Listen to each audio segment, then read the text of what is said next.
딴 데 보면 요란하잖아요. 떡볶이 네네네네. 같은 게 그냥 그런 거에 비해서 이제 이 맛이 더 좋은 것 같아요. 첫째 질리지도 않고 되게 맛있네요. 지금 시간 새벽 3시 서울에서 쌀 떡볶이로 유명한 곳이 있는데요. 지금 시간 새벽 3시.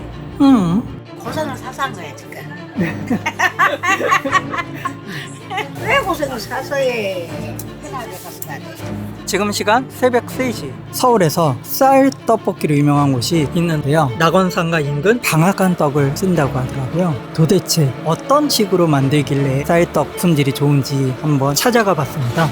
도정한 지 얼마 안 된 품질 좋은 쌀로 떡을 만듭니다. 계절과 날씨, 도정한 쌀 수분 함유량에 따라 쌀 품질이 달라지고 떡 맛이 또 달라지기에 방앗간마다 떡 맛이 다를 수밖에 없습니다. 이 떡 방앗간은 번거롭지만 옛날 방식 그대로 만들어 떡 맛을 중요시하는 분식집에서 찾는 곳입니다. 서울에서 맛으로 인정받는 만나분식과 신세계 떡볶이는 이곳 방앗간 떡을 사용합니다. 남산타워 앞에서 바라본 을지로와 종로, 밝은 낮에서 어둠으로 변한 밤에도 열심히 일하는 분들이 있습니다. 평생 버스 막차와 첫 차를 타고 가게에 도착해 종로 옛 단성사 뒷골목 직장인들의 아침을 책임지는 분식집. 안녕하세요. 여전히 일찍 나오시네. 요즘도 첫 차 타고. 네. 나오죠. 네. 열정 가놨는데 네. 네. 열심히. 넣었어. 네. 어떻게 해라고? 아닙니다. 매일 찬박스씩 넣으시는 거예요? 아니 한 박스 못 넣었어. 그러니까- 한 박스만 넣어야지. 한 박스 넣으면 어떻게? 반박스. 반 박스만 넣어야지. 한 박스 다 넣은 거야. 다 넣었어. 멸치, 고추. 네. 멸치하고 고추 들어가 있고. 여러 가지. 저 이거 다 들어가. 네네네. 밥을 들어갈 거. 이거 저 뭐지? 햄스터리고. 네. 이거 아침에 다 오셔가지고. 응. 새벽부터 같이 한 밥을 준비합니다.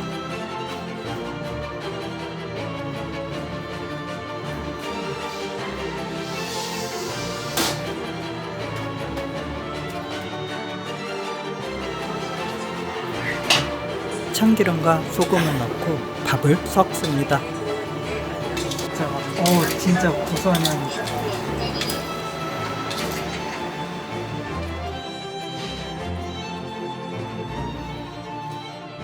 새벽에 오시는 손님들을 위해 평생을 이렇게 매일 새벽 김밥 사러 오시는 손님들. 손님이 주문하면 즉석에서 김밥을 만듭니다. 김밥 위에 정성스럽게 참기름을 바르고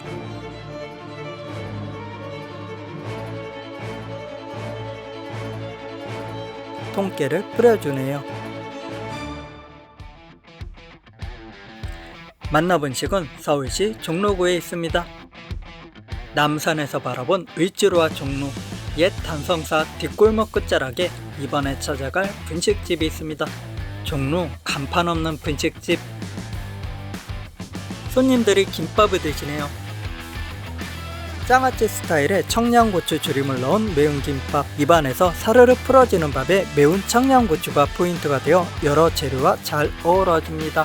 참기름과 통깨를 더한 고소한 김밥, 비릿하기 쉬운 계란지단 대신 어묵조림이 들어갑니다. 이곳 단골 손님들은 밥맛 좋은 기본 김밥에 간장고추를 얹어 먹습니다. 엑기스처럼 진한 멸치 어묵 육수는 청양고추의 매콤함이 더해졌습니다. 참고로 이곳에서 먹으면 이런 스타일로 제공됩니다. 그래서 이 동네에 다른 김밥을 다 맛들을 봤거든요 예전에. 근데 이거는 첫째 질리지도 않고 되게 맛있다. 딴 데 보면 요란하잖아요. 떡볶이 네네네네. 같은 게 그냥 그런 거에 비해서 이제 이 맛이 더 좋은 것 같아요. 떡볶이 떡도 좀 많이 너무 시원하죠? 그냥 그 얘기 듣고 맛있다고 해서 왔는데 네. 너무 맛있더라고요. 그래서 자주 싸가지고 가요. 고춧가루 양념을 이곳만의 방식으로 떡볶이를 만듭니다. 예전에 저 처음 왔을 때보다는 만드실 때 국물은 좀 많아지십니다. 똑같아. 하는 건 똑같아. 이걸로 장사했는데 이거 하는 건 다 똑같아. 네. 어묵이 많이 들어가는 쌀 떡볶이. 주걱으로 저으면서 떡볶이를 만듭니다. 마지막으로 대파 한 단이 들어갑니다. 정성이 대단합니다. 40여 분 동안 주걱으로 쉴 새 없이 저으시네요. 이는 삼탑 현상이 일어나 빠른 시간 안에 맛을 배이게 할 수 있는 밀떡에 비해 쌀떡은 양념과 어우러지는 시간이 필요하기 때문입니다. 그 때문일까요? 어떤 행동을 반복적으로 볼 수 있었습니다. 불을 세게 했다가 줄였다 이제 뜸 들이시고 계속 하시는 거예요. 계속 그 세게 해보면은 감이 덜 들어가잖아. 이제 타고 물을 눌어버리잖아. 네. 넘고 눌어버리잖아. 불 조절 맞춰가면서 해야지. 불 조절이 상당히 중요한 거예요. 그럼 불 조절도 해갖고 해야지. 저도 떡볶이를 먹어봅니다. 하루에 한 판만 만드는 떡볶이입니다. 눈으로만 봐도 먹음직스럽네요. 뜨거울 때는 떡이 부드럽고 식어지면서 쫄깃한 쌀떡 식감이 빛을 발합니다. 달콤하고 매콤한 양념에 어묵이 더해진 감칠맛이 묘하고 깊습니다. 대파의 깔끔한 향긋함까지, 떡맛까지 좋은 흔치 않은 쌀떡볶이.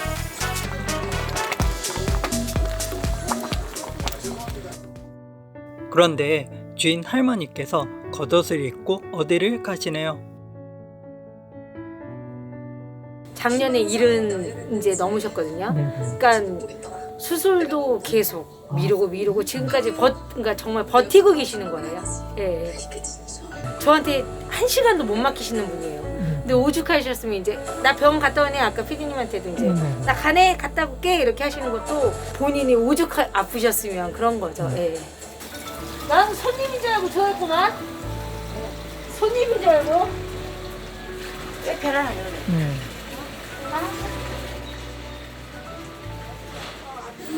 뭐랄까, 예전에 비해서 다리가 좀 많이 불편해 보여서. 엄청 불편하지. 옛날에는 안 그랬는데 지금은 아프지. 너 주사 맞을 때 좀 나. 네, 근데 그런데도 새벽에 똑같이 나오셔가지고. 그런다고 뭐 누리면 안 되지. 사람이 그런 거는 해야지. 가족 같은 손님 때문에 오시는 거죠. 아프신. 아침에 그렇게 새벽부터 와서 빈밥 먹으려고 오잖아. 새벽부터. 누가 그렇게 와서 먹었어. 그래 나도 그만큼 해줘야지. 대접을 해줘야지. 어쩔 때는 이렇게 사는 게 인생이 즐거웠다. 그전에는 막 힘들어갖고 네. 아휴 아침에 일어나면 가기 싫고 그래. 지금은 즐거워. 아, 지금. 다리만 안 아프면 다 좋고 뛰어다니겠어. 진짜 뛰어다니겠어. 몸은 힘들지만 가족 같은 손님들을 위해 즐거운 마음으로 음식을 준비하는 주인 할머니. 오래오래 건강하시고 맛있는 음식 만들어 주셨으면 좋겠습니다.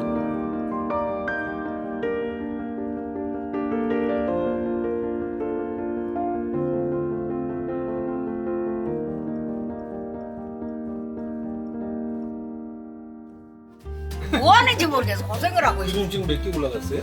직원 10몇 개, 인지 시작이라고요. 여기 삼촌이 여기 한대 18년 됐어요. 그러니까 근데 제일 처음 나와서 그러세요? 제일 처음 나와서 하고 그 다음에 이제 SBS에서 나와서 여기 있잖아요. 사가리 다리인데 SBS에서 나와서 이제 촬영하고 교수님이시네, 은인이시네. 제일 처음 이제 전국 팔도로 다 돌아다니면서 아, 그러세요? 명함 하나 주세요, 명함. 병원에 꼭 사야 돼. 그래가지고 우리 집에 와가지고는 매번 다 와서 한 거야. 안 한다 그랬거든요. 안 한다 그랬는데 결국에는 했어. 내가 지고했어. 그래도 진짜 뿌듯하셨어. 뿌듯하지. 내가 40년 생활하다가 네. 삼촌 만나서 달인에도 오고 삼촌 내가 안 한다 그랬잖아. 처음에 막 안 한다고 몇번 와갖고 이제 결국에는 이제 지고했는데 40년 동안 그래도 행복하다고 생각해. 삼촌 덕분에. 그러니까 이제 이게 살다 그만하지. 나이 먹어. 네, 또 오래오래 하셔야지. 기억나시. 이제 딸이 하든가 누가 하든가 하든. 깔끔하네 맛이. 블로그도 하셨었나요? 네. 다음 블로그 하셨었어요? 근데 떡볶이만 해가지고 다음 블로그 있던데 되게 유명하신 분? 그분이시고. 유명하십니다. 그게 저일걸요. 그렇죠. 혹시 맛있는 탕후 생활 말씀하시는 거? 맞는 것 같아요. 해운대 빨간 떡볶이, 국민시장 할매 떡볶이, 울산 공주분식, 전주 돌아온 떡볶이, 종로 만나분식의 공통점은 방송 섭외가 되지 않는 레전드 쌀 떡볶이였습니다. 몇 년 전까지 명동 신세계 떡볶이와 함께 방송국 PD님의 부탁으로 제가 대신 섭외했던 쌀 떡볶이입니다. 아무런 대가 없이 쌀 떡볶이 맛집들을 PD님을 대신해 섭외했던 것은 광고 맛집 홍수시대에 진짜 맛집을 알려야 한다는 유치찬란만의 떡볶이 사명감이 있었기 때문이었는데요. 떡값 많이 올랐는데 그냥 가격은 그대로지. 그냥 봉사한다고 해. 아, 김밥 2,000원짜리 없어. 내가 그냥 봉사한다고 그냥 하는 거지 이제. 특히 이곳은 제가 처음 방문했을 때처럼 가격도 변함없습니다. 개인마다 맛에 대한 호불호는 있을지언정 쌀 떡볶이의 레전드는 영원합니다.